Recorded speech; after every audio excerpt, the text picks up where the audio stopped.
Expanding our coverage of the best automatic watches based on price point, we're at it again, doubling our automatic watch buying budget to $1,000, as we were curious, just as much as you probably are, what automatic gems we could get our hands on between $500 and $1,000 in this ever-changing market. And surprise, surprise, there are more choices than we could ever have time to cover in just one video. So we've rounded up just a core group this time around, a cross-section of our current favorites that we think are great automatically wound picks for just about anyone. As always, there are specific metrics to consider when shopping for automatic watches, but we'll unpack those as we work through our selections. And of course, all of our picks are organized by price point, starting with a few budget selections around $500 and moving all the way up to our maximum qualifier of $1,000. So without anything further, let's get the rotors running and jump right in with our first sub $1,000 automatic watch selection from Brew, helmed by Jonathan Ferrer out of New York, New York. Although most of Brew's current catalog is powered by mecha quartz calibers, as most of their designs are chronographs with equally attainable price points,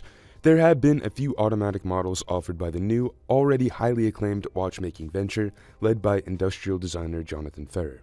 Today we're going to look at the Metric Automatic PVD, but before we do so, for anyone still unfamiliar with the brand, Jonathan used coffee culture as the impetus for the venture, specifically espresso and espresso machines, which influence both the form and the function of the timepieces that now make up the larger Brew catalog. Form by way of the industrial yet colorful and sometimes even quirky designs of espresso machines old and new, and function by way of the timing features that allow you to precisely time the extraction of the perfect espresso shot by way of the chronograph subdial features. The Metric Automatic, however, is more so a nod to iconic watchmaking styles of the 60s and 70s, without as much emphasis on specific coffee-related timing features as their chronographs advertised. The all-blacked-out, PVD-finished 316L stainless steel case is far more stealthy and industrial than what they've released in the past. While Brew definitely leans hard on coffee culture, this release certainly evokes all other black PVD watches of the past. We're thinking 80s Porsche design specifically, but there are others as well.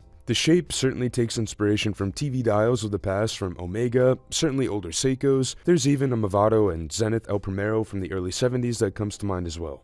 On the wrist, we're looking at 36mm across the case, 41.5mm lug-to-lug, and a 10.75mm thickness. The integrated style of these metrics, automatic or mecha quartz, definitely makes them wear just a touch larger than their on-paper dimensions would suggest, but the all-black PVD finish on this one specifically seems to mitigate this better than the uncoated stainless versions that we've tried on in the past.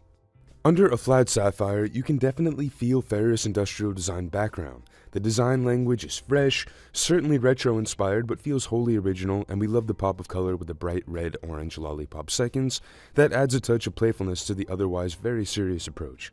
Seeing as this case is only 36mm and the dial even smaller, we appreciate that Brew decided to keep the dial adoration in terms of text and logo type to a minimum. All we really have that stands out is the automatic text under the handset and an easier to miss blind DeBoss Brew coffee bean logo under the 12. Within the case back, we have a very small sapphire exhibition window which gives us a partial view of the Seiko NH35A inside. Seiko's NH35A is a solid caliber for the price. Brew's automatic hovering just above $500 for the moment. It offers a 3Hz beat rate and a 41-hour power reserve when fully wound, which aren't top tier but will certainly support the average daily wearer just fine. Plus, the self-winding movement is very easily serviceable should anything occur. Brew's customer service is also top-notch, so if you do need any assistance, their team is extremely helpful. As integrated pieces, in our opinion, the metrics look best with a native bracelet design for the watch. They also sport unique lug widths of 19.85mm, so swapping them with something else would also be a bit of a challenge. They are extremely well designed for the MSRP, however, ours using the same brushing as the main case, and terminating with an espresso bean branded fold-over clasp that houses 4 micro adjustments to hone in a comfortable fit.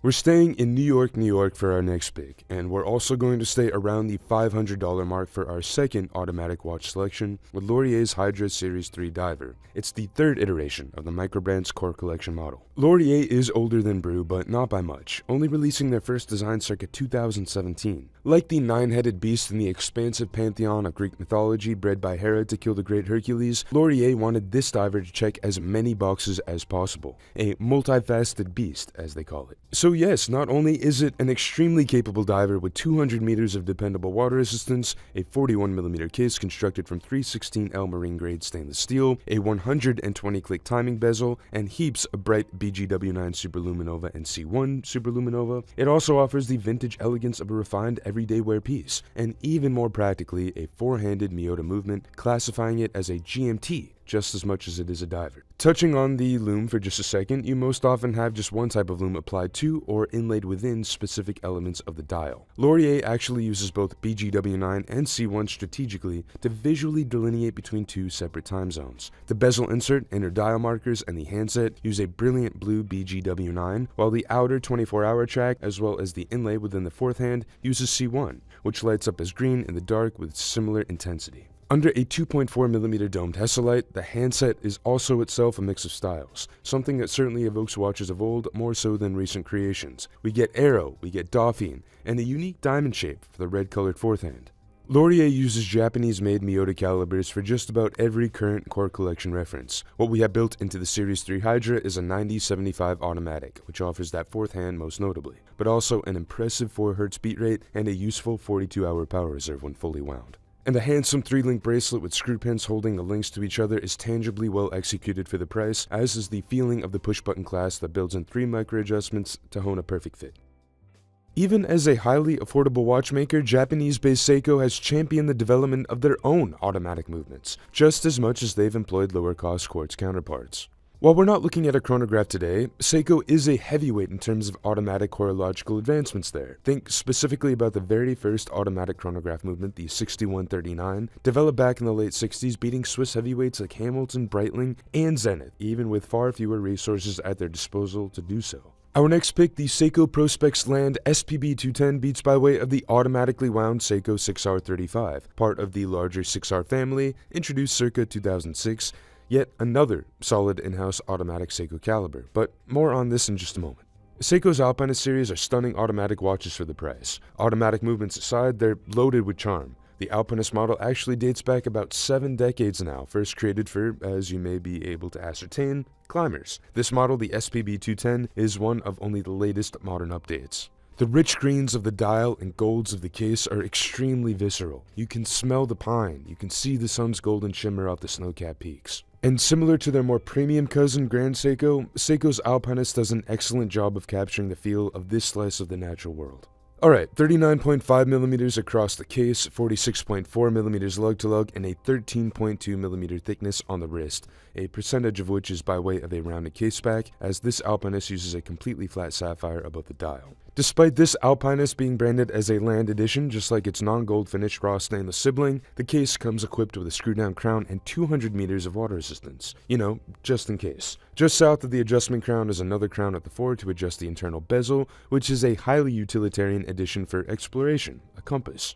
You may be wondering how exactly this works as a fixed, non-magnetic unit that doesn't rely on the Earth's poles to swivel and automatically point you in the right direction. You'll have to instead use the sun and a few calculations. By the way, the following is going to change if you're in the southern hemisphere, but here's the spark notes for us northern folk. First, while keeping the dial level, point the hour hand in the direction of the sun. Step 2. Set S or south on the rotating compass bezel ring to the middle point of the arc between the 12 o'clock marker and the time scale indicated by the hour hand, just like we've done here. And step 3, once you do so, the cardinal directions on the inner bezel then become accurate. And step 4, whichever direction you'd like to go in, simply follow that direction. Moving on, now in terms of dial ornamentation, the date comes topped with a very readable Cyclops at the 3, and the framed handset is a notably old-school Squele variant packed with plenty of Lumabrite. On the 180, you get a view of the 6R36 we spoke about earlier. The automatic caliber is one of the latest 6R series Seiko automatic movements, and it provides solid specifications for the sticker tag, an impressive 70-hour power reserve with acceptable accuracy, and the movement is one that's widely known, widely used, and easily serviceable should anything occur. That's all to say, the caliber is extremely dependable. In our opinion, the brown leather strap matches the Alpinist vibe perfect, especially pairing well with that old school handset and the gold details on the dial and wash over the main case. Plus, it gives the case an even more versatile presentation that can look absolutely stunning in virtually any situation. While Seiko's Alpinus is certainly more than capable of handling its fair share of H2O, let's now talk about one of our favorite automatic dive watches you can find right around $1,000 from a Swatch Group sleeper, Certina.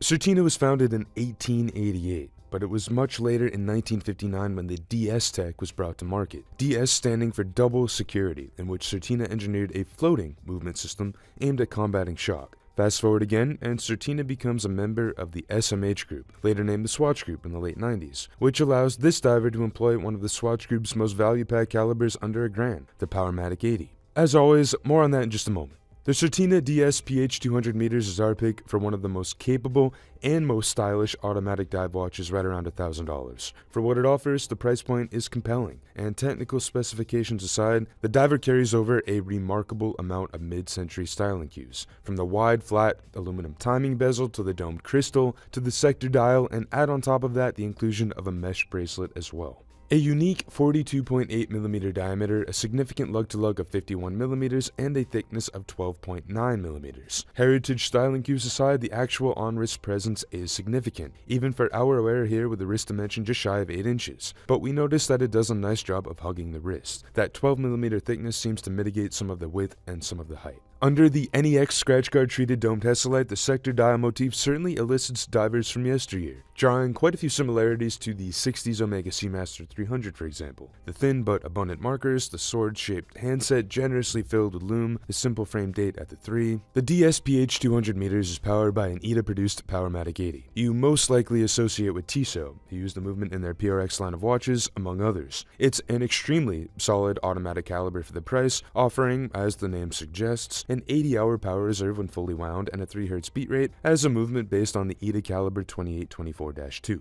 The 2824-2 natively has even greater accuracy by way of a 4 Hz beat rate, but the Powermatic 80 slows the rate slightly to 3 Hz to effectively be able to double the power reserve. This diver comes with 2 strap options, a NATO and a Milanese mesh 316L stainless steel bracelet, the latter definitely earning our favor, which concludes with a butterfly clasp, which is yet another similarity to its fellow Swatch sibling, Tissot. Moving right along. You probably heard about the Hamilton Khaki Field Automatic about 1,000,000 times already if you're interested in the field watch form, and it's an extremely solid offering between $500 and $1,000. You can't go wrong, but it's our job to introduce you to other options you perhaps didn't even have on your radar. Designed in England and produced in Switzerland, the Christopher Ward C65 Dune Automatic was designed to capture the classic military field watch ethos, yet do it in a way that was a touch more refined than the classics we all know and love. Employing the case design of the C65 Sandhurst with a redesigned dial and pairing it with a desert-themed sand-colored NATO, we get the C65 Dune Automatic. Currently, the Dune Automatic ships in 4 different dial variations: black sand, marine blue, beach grass, and white sand, like ours here, which, other than its opposite, the black sand version, feels most appropriate for the field watch style. A highly wearable 38mm across the case with a nice and compact 43.6mm lug-to-lug and a thin 11.7mm case thickness. This should be a crowd pleaser, and here's why. Take for example the Hamilton Khaki Field Automatic 38mm with its lug-to-lug of 47, or even proving our point more so with a 42mm version that uses a near 50mm lug-to-lug. With the Khaki Fields, the diameter isn't what surprises most folks when they get the watch on the wrist, thinking it'll wear quite small based on the thickness of the case and the modest diameter, but they're almost always surprised by the way it wraps around the wrist because of that lengthy lug-to-lug dimension. Not the case with the C65 Dune Automatic. The compact lug-to-lug actually allows the stainless steel case to wear at 38mm as you'd expect. Under a glass box sapphire crystal, not only do you get a white sand color, but you also get a fine sand-like texture as well, with the SLN grade X1 lume set in a very similar beige color, glowing a rich aqua blue in the dark, with a date window at the 6, also set in the desert style as well. At the center, we have Christopher Ward's well-worn handset. The use of its trident-shaped counterbalance on the seconds is now a Christopher Ward staple. It's found on virtually every Christopher Ward watch, not limited to the Trident series, where we think it makes the most sense. On the 180, Christopher Ward allows for a view of the SIII SW200-1 with its finishes by Christopher Ward, most notably on the rotor with a mix of pattern and texture. The movement itself provides 38 hours of power on a full wind and a highly accurate 4 Hz beat rate, lending that seconds hand a visually smooth sweep. Each C65 Dune comes with a dial-matched canvas webbing strap, ours here predictably tan, with white edge stitching attached together with a Christopher Ward branded clasp. Tissot's automatic lineage spans nearly as far back as the Swiss watchmaker itself. The brand is no stranger to self-winding mechanical movements, and one of our current favorites from the brand that houses one superb caliber for the price, well under $1,000, is the Tissot PRX, which houses the Powermatic 80. Based on the ETA 2824 with a handful of mechanical and decorative modifications, the Powermatic 80's real value proposition is the power reserve. Tissot has modified the base caliber enough to effectively double the native power reserve of the 2824 from 40 hours to 80 by slowing the higher native beat rate down to 3 Hz. If you're a collector or someone who frequently finds themselves wearing different watches across different days, the nearly 3.5 day power reserve will probably resonate with you more so than hyper accuracy.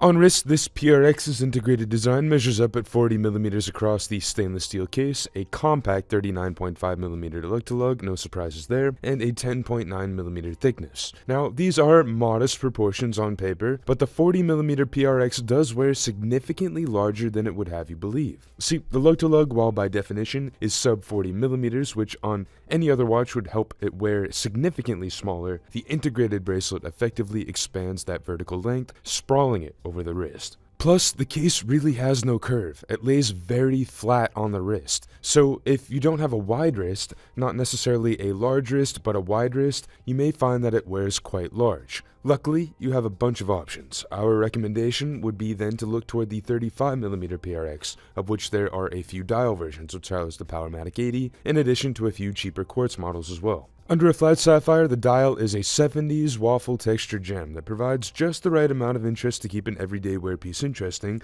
with every glance at the wrist. Thin strips of lume within the handset and within the metallic markers provide an acceptable degree of nighttime utility as well, but it's not necessarily anything to write home about. A frame date at the 3 is just about it as far as other notable elements, but you can look toward the 6 o'clock position, well, technically just above, which introduces you to the Powermatic 80 caliber. Both the 35mm and the 40mm forms of the PRX line are almost carbon copies of their 70s predecessors. But the beauty of a modern revival is the opportunity for new mechanics. ETA, as a Swatch subsidiary, just like Tissot, makes the perfect pair here and manages to stay well under $1,000 while doing so. For its current sticker tag just north of $700, you're getting an extremely reliable workhorse of a movement, which Tissot so graciously provides a view of through an exhibition window within the case back, complete with waved Tissot engravings and a peek at a few of the caliber's inner components whenever the rotor spins to wind the movement. The Powermatic 80 did technically decrease the beat rate of the base ETA movement, which, yes, will intrinsically lead to a decrease in accuracy as the beat rate slows. However, the Powermatic 80 does use a Nivicron hairspring, which bolsters the movement's durability in terms of magnetic protection, so there's some trade-offs. As we mentioned, the single link bracelet is integrated and it's really well designed. There's a slight taper toward the clasp, which is one of Tissot's favorites, a butterfly unit, which keeps the whole sleek, stealthy appeal cohesive through and through.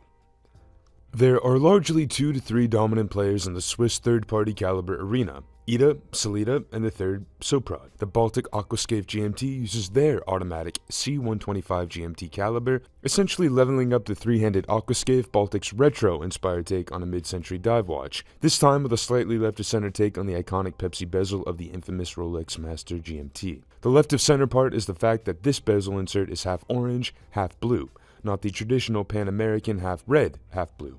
The four-handed Aquascaphe GMT is 39mm in diameter, 47mm lug-to-lug, and 13mm thick, or 11.2mm without the dome sapphire. The GMT wears really well with excellent proportions all around, and should definitely suit a wide variety of wrist sizes with that sub 40mm diameter and the sub 50mm lug-to-lug.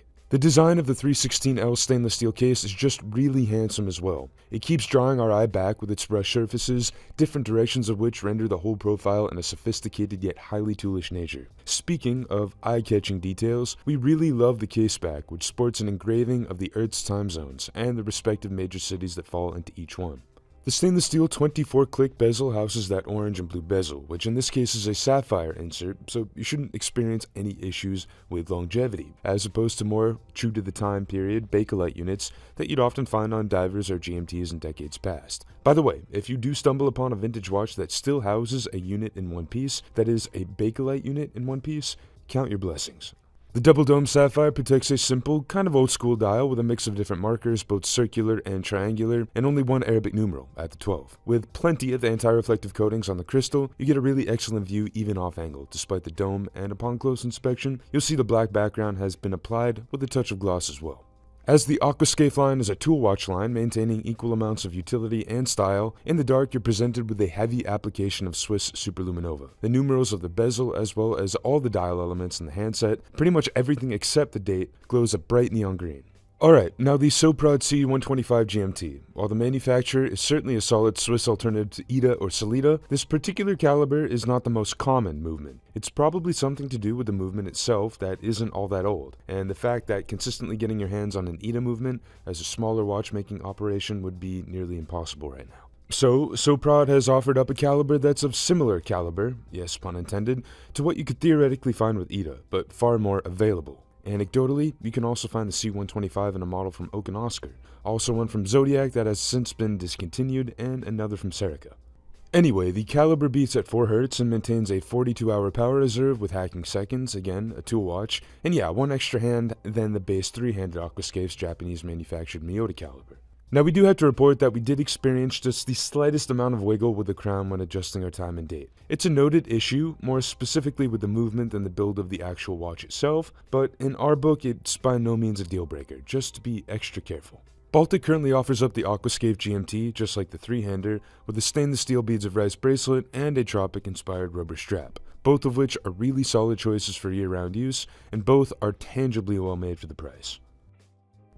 We didn't consciously set out to do this, but we're back with another mid-century military revival with the Zodiac Olympos, which dates back to the early 60s when the watchmaker partnered with the British Royal Navy to create this really unique-looking timepiece. This is, of course, the modern production of the same design, but you get the idea. If you have about $1,000 to spend and want one of the most distinct-looking field watches around, this is a safe bet. The little points on the side of the case that give the watch its distinct character earned it the nickname Manta after the manta ray's similar wing shape. As iconic for the brand as this model is, we mainly wanted to showcase the Olympos to talk about the STP-1-11, more so to offer a comprehensive look at some of the manufacturers who are offering automatic calibers around this price point. STP, short for Swiss Technology Production, is yet another Swiss manufacturer of mechanical movements. They do use a fair amount of Chinese parts and supply some of their movements to watchmakers like Zodiac and also to lower-end watchmakers like Fossil, to name a few.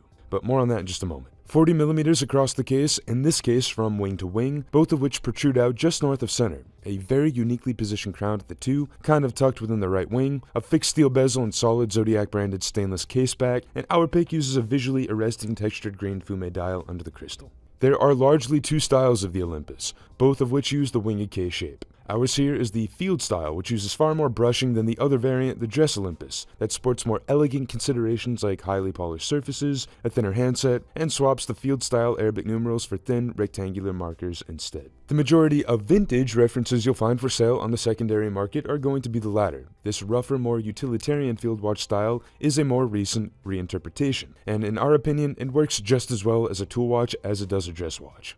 Case in point, this beautiful dial. It reminds us a lot of what Seiko did with the Alpinist Land, to name a contemporary. This textured green fume scheme and the warm gold accents just work so well together for a highbrow take on the traditional field watch form. The approach here is also really simple. Basic Arabic numerals, a thin railroad-style track around the periphery, very sparse dial text, and a beautiful handset framed in gold. Plus plenty of blue and green lume for low-light utility. Now back to the STP-1-11. It offers up solid specifications, a highly accurate 4 Hz beat rate, and a power reserve of about 44 hours or just under 2 full days when fully wound. At the end of the day, you can more or less consider the STP-1-11 as an ITA 2824-2 substitute. In our book, any field watch worth its weight either ships with a sturdy NATO or a leather strap. The Olympos sports the later, and we wholly believe it was the right choice to match its retro-inspired case design and overall Mother Nature approach. It has a heritage flavor while still feeling fresh and modern and sophisticated, and it will certainly develop plenty of character with years of wear.